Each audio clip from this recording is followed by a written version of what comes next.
रहीम अस्सलाम वालेकुम वरहमतुल्लाहि वबरकातुहू। मैं हूँ हाफिज ज़फ़ा अवान और आप लोग मेरा चैनल देख रहे हैं हाउस ऑफ कॉमर्स बाय हाफिज ज़फ़ा अवान से। उम्मीद करता हूँ अब तक के जितने भी लेक्चर्स हैं आप लोगों को पसंद आ रहे होंगे और आप लोग जो है उसको आसानी के साथ समझ सक रहे होंगे कि किस तरीके से जो है वो अकाउंटिंग जो है वो पढ़ी जाती है, भले वो किसी भी लेवल में हो, आईकॉम की हो या ग्रेजुएशन की हो या बीबीए की हो। सबसे रिलेटेड मैं अपने लेक्चर्स जो है वो अपलोड करता रहता हूँ अपने इसी यूट्यूब चैनल पर, जो मेरा और मेरे बच्चों का ताल्लुक है जिसमें। और आज का ही एक और लेक्चर जो है वो हम रिकॉर्ड करने जा रहे हैं जो कि फाइनेंशियल स्टेटमेंट का है। इससे पहले मैंने इसके ऊपर एक लेक्चर जो है वो ऑलरेडी अपलोड किया हुआ है जिसमें मैंने बिल्कुल बेसिक्स पढ़ाई थी फाइनेंशियल स्टेटमेंट की। और उस लेक्चर का लिंक मैं इंशाल्लाह ताला अपनी डिस्क्रिप्शन के अंदर शो कर दूंगा। तो ये लेक्चर देखने से पहले बच्चों पहले वो वाला लेक्चर देख लेना, फिर ये वाला लेक्चर देखना, तो आप लोगों को और अच्छे से ज्यादा समझ में आएगा। ठीक है, तो स्टार्ट करते हैं क्वेश्चन को। अपना जो आज का हमारा क्वेश्चन है वो है लेक्चर नंबर 2 हमारा रिकॉर्ड होने जा रहा है। 2011 रेगुलर है, फाइनेंशियल स्टेटमेंट का क्वेश्चन नंबर 8 है। आज हम लोग इनकम स्टेटमेंट बनाना सीखेंगे। मतलब आज प्रैक्टिकली हम एक क्वेश्चन जो है वो सॉल्व करने जा रहे हैं। इससे पहले जो है वो हमने जो क्वेश्चन सॉल्व किए थे वो सॉल्व नहीं किया था, बल्कि मैंने एक आप लोगों को पैटर्न जो है वो इनकम स्टेटमेंट का समझाया था। तो अब ऐसे ही दो तीन लेक्चर्स में अपलोड करूंगा जिसमें मैं आप लोगों को इनकम स्टेटमेंट बनाना सिखाऊंगा। तो चलिए स्टार्ट करते हैं अपने लेक्चर को। लेक्चर पे जाने से पहले जिन बच्चों ने अभी तक मेरे चैनल को सब्सक्राइब नहीं किया, तो स्टूडेंट्स वो अपने चैनल को जो है वो मेरे चैनल को सब्सक्राइब कर लीजिए, और जिसने शेयर नहीं किया वो शेयर कर लीजिए। तो स्टार्ट करते हैं। स्टार्ट में जो है वो आपको बताया जा रहा है कि यहाँ पर following are the account balance of M S A K and sons on June 30 2010। कोई M S A K and sons है उसकी आपको इंफॉर्मेशन दे रहे हैं। तो यहाँ पर हमें कंपनी का नाम तो पता लग गया कि कंपनी का नाम आया M S A K and sons है। तो सबसे पहले हम कंपनी का नाम लिख देंगे। कंपनी का नाम जो है वो M S A K and sons है, वो हमें पता लग गया है, तो हम वो लिख देंगे कंपनी का नाम।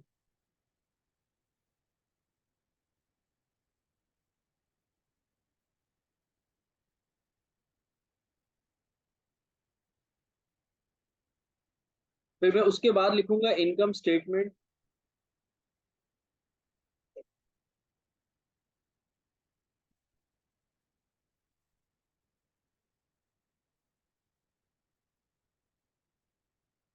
फिर फॉर द ईयर एंडेड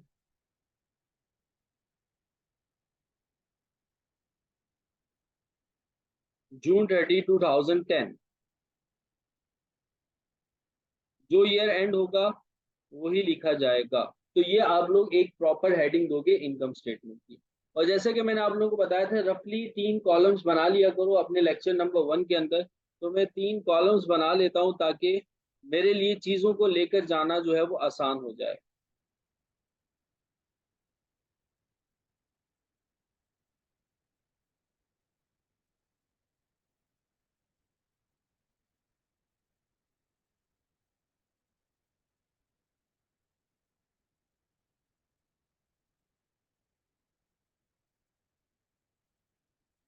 फिर इन बाद में इन कॉलम्स को मैं रब कर दूंगा।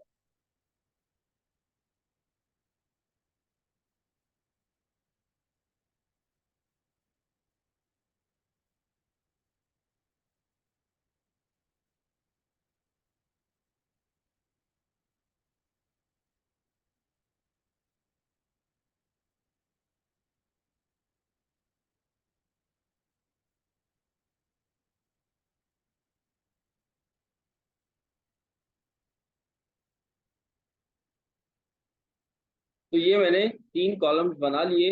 रुपीज में बनेंगे कॉलम, तो रुपीज लाजमी लिखिएगा ऊपर, ताकि आप लोग जो कैलकुलेशन होती है नॉर्मली पाकिस्तान के अंदर वो रुपीज में होती है, क्योंकि पाकिस्तान की करेंसी जो है वो रुपीज में काउंट होती है।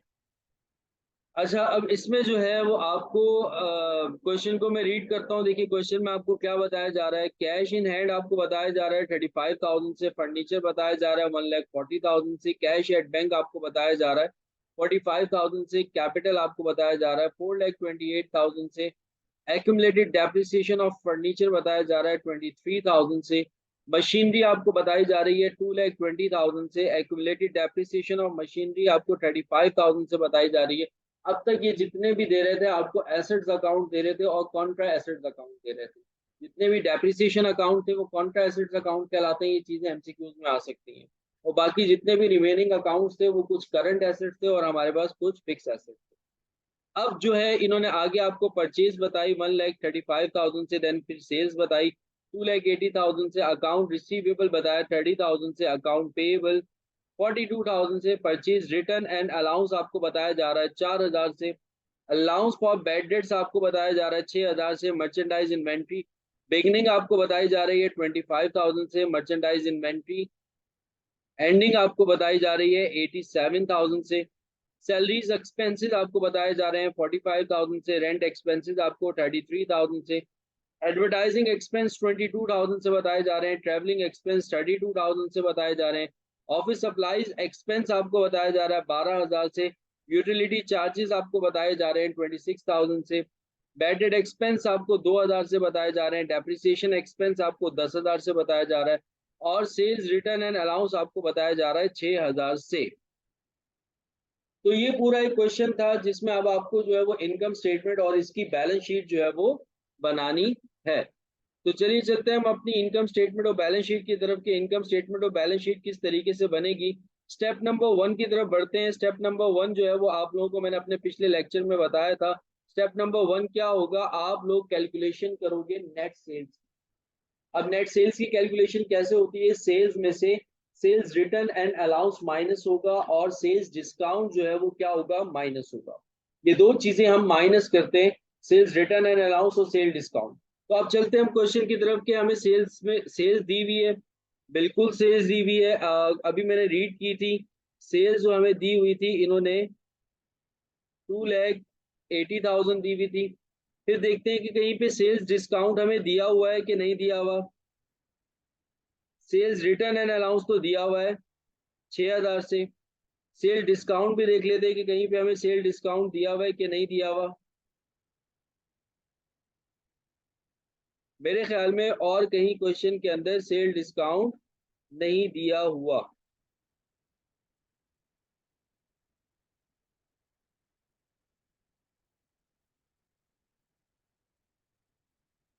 तो खाली हमारे पास सेल्स रिटर्न एंड अलाउंस है। हाँ, अगर सेल्स डिस्काउंट दिया होता तो सेल डिस्काउंट भी माइनस होता। बहरहाल अभी हमारे पास खाली सेल्स है और सेल्स रिटर्न एंड अलाउंस है। तो पहले मैं लिखूंगा सेल्स। फर्स्ट कॉलम में 2,80,000 मैंने रिपोर्ट किया। फिर मैं इसमें से लेस करवा दूंगा sales return and allowance.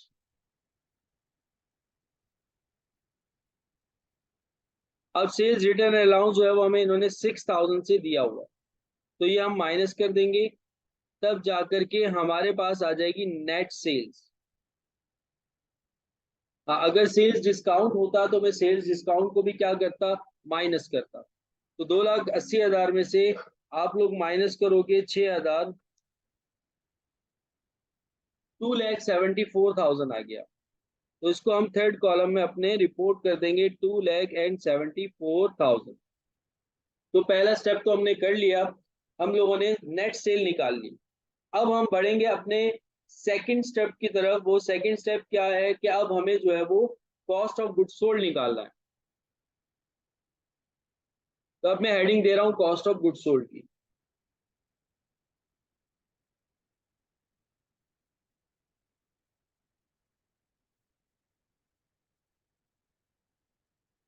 Cost of goods sold में मैंने आप लोगों को बताया था कि आप सबसे पहले लिखते हो मर्चेंडाइज इन्वेंट्री ओपनिंग और फिर लिखते हो मर्चेंडाइज इन फिर लिखते हो परचेज। पहले लिखते हो सबसे पहले मर्चेंडाइज इन्वेंट्री ओपनिंग।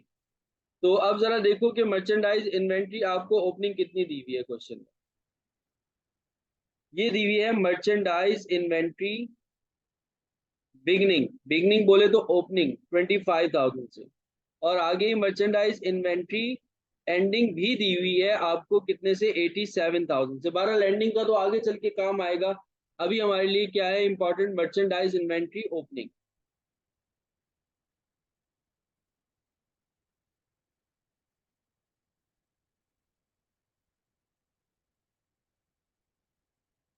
तो ये मैंने मर्चेंडाइज इन्वेंट्री ओपनिंग लिखा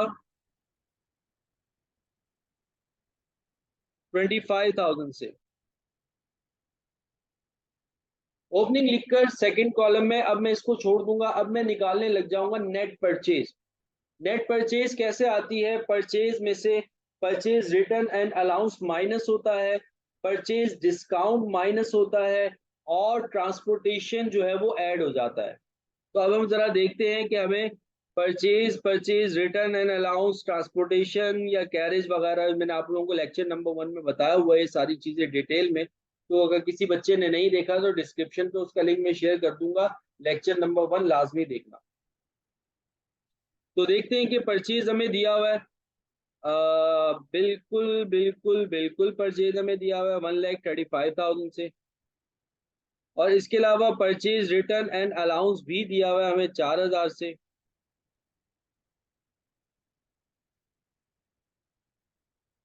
और परचेज डिस्काउंट नहीं दिया हुआ। और ट्रांसपोर्टेशन भी देख लेते हैं एक नज़र कि कहीं ट्रांसपोर्टेशन दिया हुआ है कि नहीं दिया हुआ।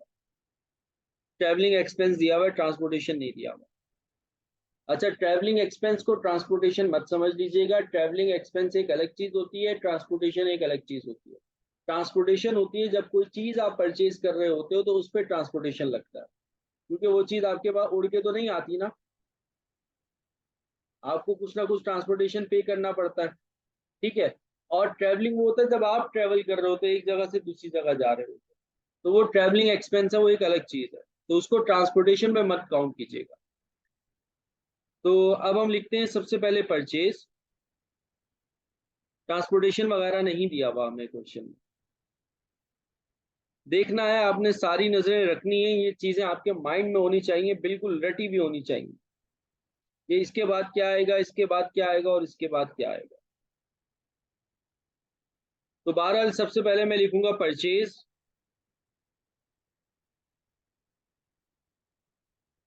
फर्स्ट कॉलम में लिखूंगा परचेज हमें दिया हुआ है 1,35,000 से। अब इसमें से मैं लेस करवाऊंगा परचेज रिटर्न एंड अलाउंस।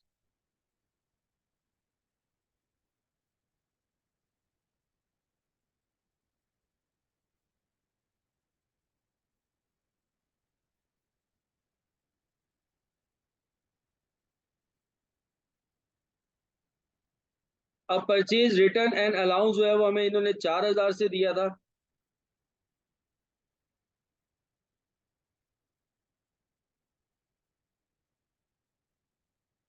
ये लेस हो जाएगा।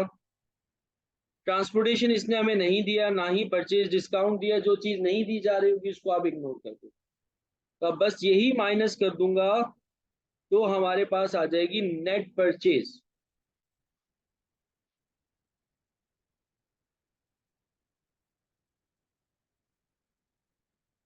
1,35,000 में से 4,000 माइनस करेंगे, 1,31,000 आएगा।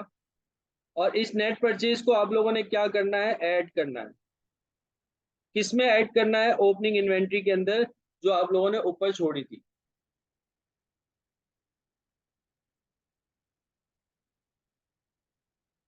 तो ओपनिंग इन्वेंट्री ये रही हमारे पास। और नेट परचेज अभी अभी हमने निकाली है 1,31,000। इन दोनों को हम ऐड करेंगे, 1,31,000 प्लस 25,000, 1,56,000 आ जाएगा। ये 1,56,000 जो है हमारे पास अवेलेबल फॉर सेल आ जाएगा।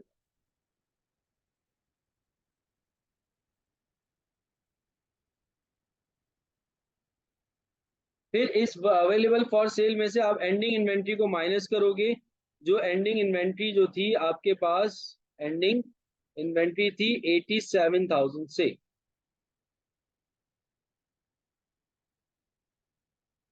इसको हम लेस करवा देंगे।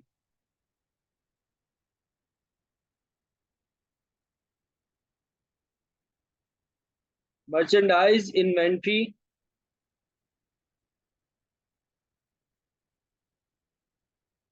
एंडिंग 87,000। तो इसको हमने क्या करवाना है, लेस। किसमें से लेस करवाना है, ये जो हमारे पास अवेलेबल फॉर सेल है। अब 156 में से 87,000 माइनस करूंगा,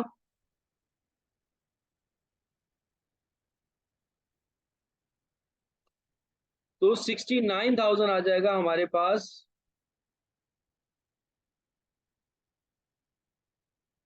cost of goods sold.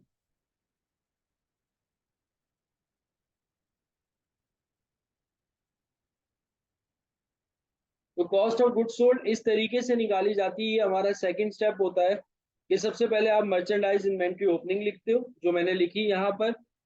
Merchandise inventory opening लिखी, ओपनिंग सेकंड कॉलम में लिखी जाती है, फिर इसको छोड़ देते हो आप। फिर आप नेट परचेज निकालने लग जाते हो।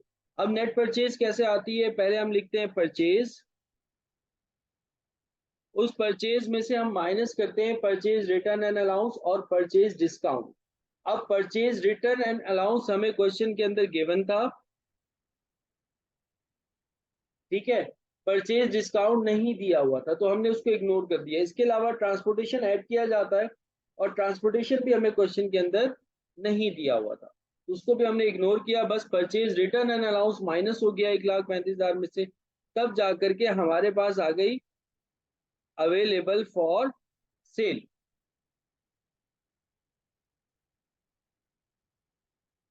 फिर ये अवेलेबल फॉर सेल और जो हमारे पास ओपनिंग इन्वेंट्री थी,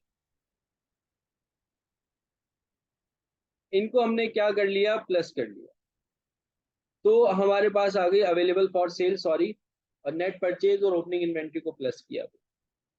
फिर अवेलेबल फॉर सेल में से एंडिंग इन्वेंट्री को हमने क्या कर दिया, माइनस। तब जाकर के हमारे पास आ गई cost of goods sold which is 69,000। अच्छा बेटा, पैटर्न यही होता है, कैलकुलेशन मिस्टेक्स हो सकती हैं क्योंकि मैं खुद ही कैलकुलेट भी कर रहा होता हूँ और सारी चीजें होती हैं।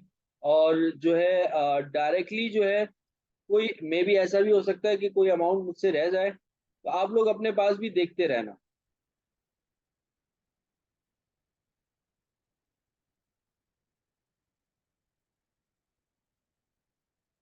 ठीक है, तो अब जो है हम आ चुके हैं। मैं बार बार देख रहा हूँ कि कोई चीज रह तो नहीं गई है, अगर कोई चीज रह गई है तो उसको मैं ठीक कर लूँ। बहरहाल मेरे ख्याल में मैं सारी चीजें बिल्कुल परफेक्टली लेके चल रहा हूँ। तो कॉस्ट ऑफ गुड सोल्ड हो चुकी है। अब कॉस्ट ऑफ गुड सोल्ड के बाद कॉस्ट ऑफ गुड सोल्ड को बच्चों आप लोगों ने लेस करवाना। ये 69,000 में लेस करवाऊंगा। किस में से लेस करवाऊंगा, ये 69,000 में लेस करवाऊंगा ये जो मैंने ऊपर नेट सेल्स निकाली थी। और जो भी चीज लेस करवा रहे हो वो ब्रैकेट में लिखना। अकाउंटिंग में ब्रैकेट का मतलब होता है माइनस। तो 2,74,000 में से जब मैं 69,000 माइनस करूंगा, 2,74,000 माइनस 69,000, तो 2,05,000 आ गया हमारे पास अमाउंट और पॉजिटिव आ रहा है। इस 2,05,000 को आप कहेंगे ग्रॉस प्रॉफिट।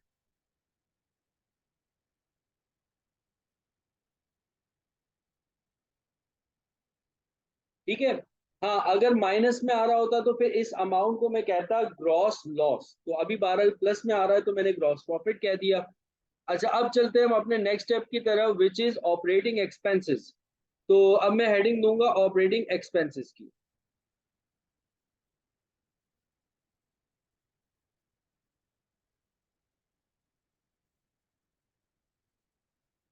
अब ऑपरेटिंग एक्सपेंसेस में क्वेश्चन में देखूंगा कि हमें ऑपरेटिंग एक्सपेंसेस कौन कौन से दिए हुए हैं। तो सबसे पहले जो है, अगर आप देखो क्वेश्चन के अंदर आपके जो ऑपरेटिंग एक्सपेंसेस स्टार्ट हो रहे हैं,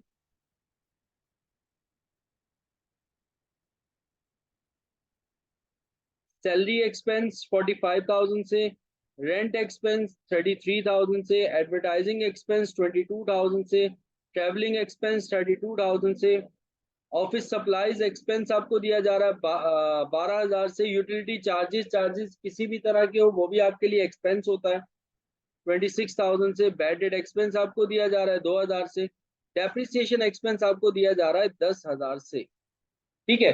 तो ये सारे के सारे आपके क्या थे, ऑपरेटिंग एक्सपेंसेस उसने एक ही जगह दे दिए। कभी कभार ऐसा होता है ऊपर नीचे हो सकते हैं।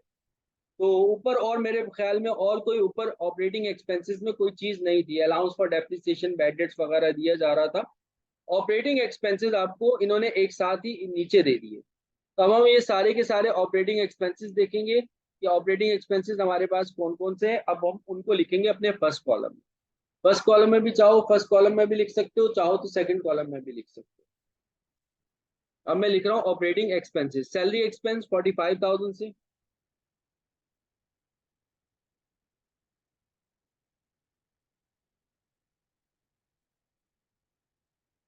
फर्स्ट कॉलम में ही लिख रहा हूँ 45,000 से। फिर उसके बाद रेंट एक्सपेंस है।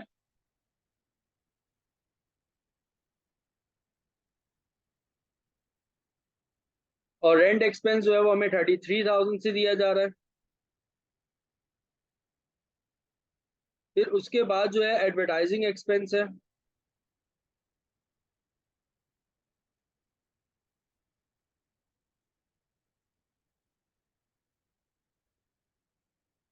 22,000 से। इसके बाद है ट्रैवलिंग एक्सपेंस 32,000 से।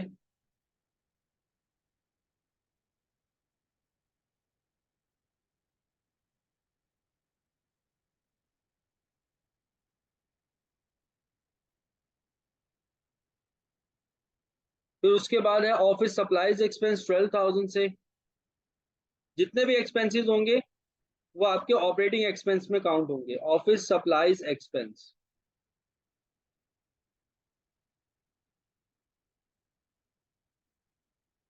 which is 12,000. Now the next is utility charges, which is 26,000.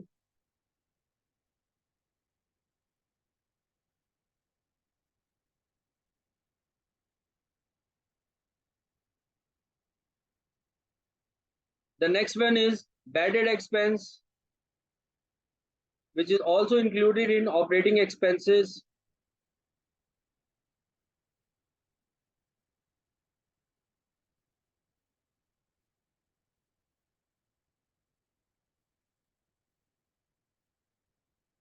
2,000. And the last is depreciation expense, which is 10,000.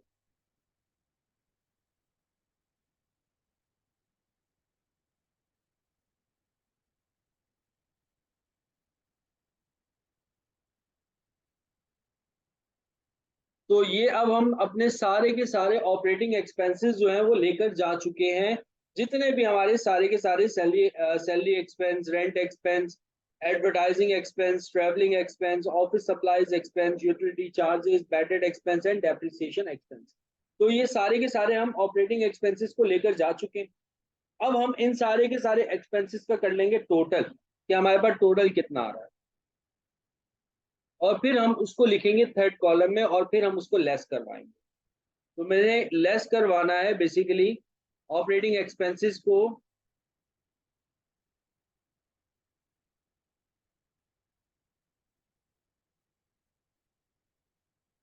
अगर सबका टोटल करता हूं मैं, 45,000 प्लस 33,000 प्लस 22,000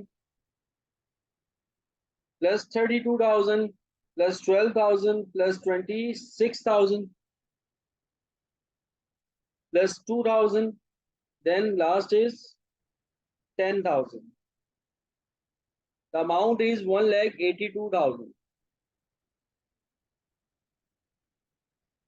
और इसको आप क्या करवाओगे, लेस करवाओगे। ऑपरेटिंग एक्सपेंसेस को आप क्या करवाओगे, लेस।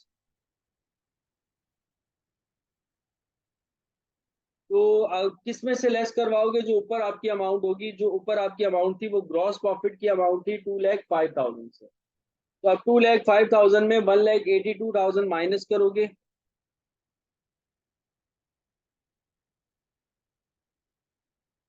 तो 23,000 आ गया आपके पास। इस 23,000 प्लस में आ रहा है तो इसको हम कहेंगे नेट इनकम। तो ये हमारी इनकम स्टेटमेंट कंप्लीट हो गई। अगर ऑपरेटिंग एक्सपेंसेस के बाद कोई और इनकम होती तो हम उसको ऐड करवाते। अगले क्वेश्चंस में जो मैं सॉल्व करूंगा, कोशिश करूंगा वैसा भी क्वेश्चन लेकर आऊं और एडजस्टमेंट्स के साथ सॉल्व करवाऊंगा। एडजस्टिंग एंट्रीज बनाना नहीं सिखाऊंगा, उसके मैंने ऑलरेडी अलग से लेक्चर्स रिकॉर्ड किए हुए हैं। अगर आप मुझे कहेंगे तो मैं वो लेक्चर्स भी अपलोड कर दूंगा अपने चैनल के ऊपर, या आप लोगों को मैं उसका लिंक शेयर कर दूंगा। तो एडजस्टिंग एंट्रीज बनाना नहीं सिखाऊंगा आप लोगों को, एडजस्टिंग एंट्रीज के साथ इनकम स्टेटमेंट आपकी किस तरीके से बनती है वो बनाना सिखाऊंगा। तो आज का लेक्चर मेरे ख्याल में आप लोगों को समझ में आया होगा, पसंद भी आया होगा। तो अगर जिस बच्चे को मेरा चैनल जो है वो अच्छा लगा और मेरे लेक्चर से उसको फायदा हुआ, तो मेरे चैनल को बेटा लाजमी लाजमी लाजमी सब्सक्राइब करना है और शेयर भी करना है, ठीक है। और अपना ख्याल रखिएगा, मुझे दुआओं में याद रखिएगा। अल्लाह हाफ़िज़।